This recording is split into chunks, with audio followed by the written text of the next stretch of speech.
دیا جائے گا اور اس کے ساتھ شیطان ہم بستری کرے گا، وہ سلوکی کرے گا۔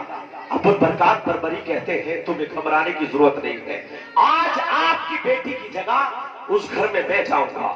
لوگوں نے پوچھا یہ کیا کر رہے ہیں آپ؟ ایسا اگر آپ کریں گے تو شیطان ہمارے خلاف کھڑا ہو جائے گا، ہمارے ملک کو برباد کر دے گا۔ ابو البرکات بربری کہتے ہیں آپ کو معلوم نہیں ہے میرے سینے میں کوئی عام کتاب موجود نہیں ہے، میرے سینے میں قرآن موجود ہے، جب میں اس قرآن کو پڑھوں گا تو دنیا کو کوئی شیطان میرے پاس نہیں آ سکتا ہے۔ ابو البرکات بربری کو لوگوں نے تیار کرا اور اس گھر میں لے جاتے ہیں۔ بہرحال ابو البرکات بربری اس گھر میں پہنچ جاتے ہیں۔ اب لوگ منتظر ہیں، صبح کا انتظار کر رہے ہیں کہ جیسی صبح ہوگی ہم دیکھیں گے کہ ابو البرکات بربری یہ جو ایک کسی ملک سے آیا ہوا ہے اس کو مار دیا جائے گا اور اس کو جلا کر کے ندی میں پھینک دیا جائے گا۔ لیکن جب صبح ہوتی ہے تو کیا دیکھتے ہیں؟ دروازہ کھولا گیا، ابو البرکات بربری موجود ہے، سامنے قرآن مجید رکھا ہوا ہے، ابو البرکات بربری قرآن مجید کی تلاوت کر رہے ہیں۔ لوگ پوچھتے ہیں آپ کون ہیں؟ ابو البرکات بربری کہتے ہیں میں کوئی ایسا ویسا نہیں ہوں بلکہ میں آمنہ کے نار کا غلام ہوں۔ لوگ پوچھتے ہیں یہ کیا پڑھتے ہو؟ ابو البرکات بربری کہتے ہیں یہ کوئی عام کتاب نہیں ہے بلکہ یہ قرآن مجید ہے۔ لوگوں نے پوچھا یہ کس پر نازل ہوئی ہے؟ ابو البرکات بربری کہتے ہیں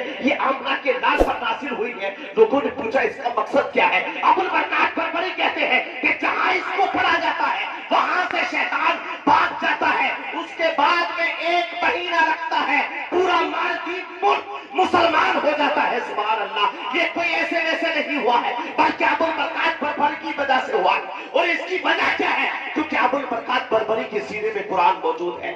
آپ اندازہ لگا سکتے ہیں کہ ایک ابو البرکات بربری جس کے سینے میں قرآن مجید موجود ہے جب وہ مالدیپ جاتا ہے تو ایک مہینے کے اندر پورا مالدیپ ملک مسلمان ہو جاتا ہے۔ سبحان اللہ، اور تاریخ کے اندر موجود ہے کہ وہاں اگر کوئی جاتا ہے تو سب سے پہلے اسے مسلمانی کا سرٹیفکیٹ بنوانا پڑتا ہے، مذہب اسلام سے رشتہ جوڑنا پڑتا ہے۔ جب جا کر کے اسے وہاں کی سکونت ملتی ہے اس سے پہلے اس کو وہاں کی کوئی سکونت نہیں ملتی ہے۔ اب آپ اندازہ لگا سکتے ہیں کہ قرآن کی کیا عظمت ہے، کیا رفعت ہے۔ لیکن آج ہمارے گھروں میں قرآن مجید کو صرف زینت بنا کر کے رکھ دیا ہے، سجا کر کے رکھ دیا ہے۔ اسی طرح سے ایک عالم صاحب کی ایک گھر میں دعوت ہوئی، آپ دعوت پر جاتے ہیں تو کیا ہوتا ہے دعوت سے فارغ ہو کر کے آ جاتے ہیں، لیکن گھر کے اندر شور برپا ہوتا ہے۔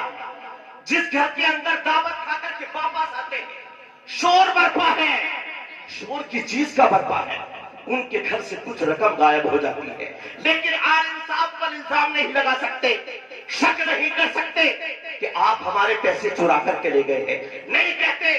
لیکن ایک سال گزر جاتا ہے، ایک سال کے بعد وہی عالم صاحب کی دعوت ہوتی ہے، آپ دوبارہ سے اسی گھر میں کھانے کے لیے آتے ہیں، دعوت پر آتے ہیں۔ کھانے کے دوران گھر والا ایک پوچھتا ہے آپ پر شک تو نہیں ہے، آپ پر الزام تو نہیں لگا رہے ہیں، لیکن ایک سال پہلے جب آپ ہمارے گھر آئے تھے، آپ دعوت پر آئے تھے، ہمارے گھر سے کچھ رقم غائب ہو گئی تھی، کچھ پیسے چوری ہو گئے تھے۔ اب آپ سنیں، جب اتنا کہا تو عالم صاحب رونے لگتے ہیں۔ اب گھر والے ڈر جاتے ہیں، خوف میں پڑ جاتے ہیں، کہتے ہیں ہم نے تو آپ پر الزام نہیں لگایا ہے، ہم نے تو آپ پر شک نہیں کیا ہے، لیکن آپ روتے کیوں ہیں؟ عالم صاحب جواب دیتے ہیں میں اس لیے نہیں روتا کہ آپ مجھ پر الزام لگا رہے ہیں، میں اس لیے نہیں روتا کہ آپ مجھ پر شک کر رہے ہیں، بلکہ میں اس لیے رو رہا ہوں کہ ایک سال پہلے جو میں آپ کے گھر آیا تھا واقعی مجھے آپ کے گھر سے کچھ رقم ملی تھی، کچھ پیسے ملے تھے، لیکن اس پیسوں کو میں چرا کر کے نہیں لے گیا تھا، میں اپنے ساتھ نہیں لے گیا تھا، بلکہ آپ کے اندر، آپ کے گھر کے اندر جو قرآن مجید موجود تھا ان رقم کو اٹھا کر کے میں نے وہ رقم قرآن مجید کے اندر رکھی تھی۔ آج ایک سال ہو گیا آپ نے قرآن مجید کھول کر تک نہیں دیکھا ہے، اس کا مجھے افسوس ہے، اس وجہ سے میں رویا ہوں۔ آپ اندازہ لگا سکتے ہیں ہماری قوم کا حال کیا ہے، ہماری قوم کا حال کیا ہے، ہماری قوم کا حال کیا ہے کہ قرآن مجید کو سجا کر کے تو رکھتا ہے، زینت بنا کر کے تو رکھتا ہے، لیکن نہ ہمارے بیٹے قرآن پڑھتے ہیں، نہ ہماری بیٹیاں قرآن پڑھتی ہیں۔ میں آپ سے مولوانہ گزارش کرتا ہوں کہ آپ اپنے بچوں کو ڈاکٹر بھی بنائیے، انجینئر بھی بنائیے، ماسٹر بھی بنائیے، لیکن آپ اپنے بچوں کو قرآن مجید پڑھنا ضرور سکھائیے، کیونکہ تعلیم دو طرح کی ہوتی ہے۔ ایک تعلیم کا تعلق ہوتا ہے دنیا سے، جس کو ایجوکیشن آپ کا فرد کہتے ہیں، ایک تعلیم کا تعلق